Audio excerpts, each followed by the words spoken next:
En olisi ehtinyt kameraa kyllä pistää päälle sen jälkeen, kun koira haukahti. Kyllä ollut pari sekuntia, kun on hirvi eessä. Jos olisi ollut GoPro päässä, niin ei varmaan Antti, Väinö ja allekirjoittanut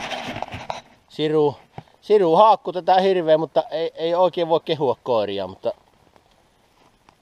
kun se on tuossa pötköllään, niin se riittää.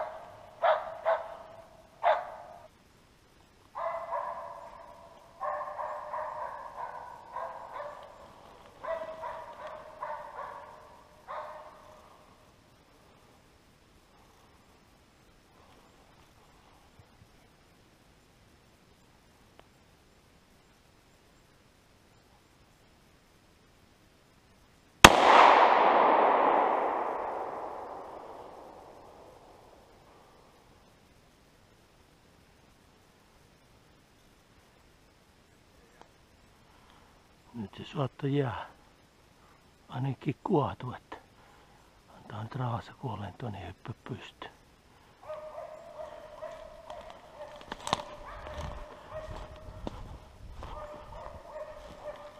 Keuhko osuma ainakin näkyy tänne asti. Kyllähän tää vaan saa. Perkele! Vasanuri. Lähellä Sakun tietä, lähellä rantoa. Ei, anteeksi. Oskopa. Näin se on hyvä oppia. Nyt ei siinä ole keuhko osuma, niin ei ole mitään hätää.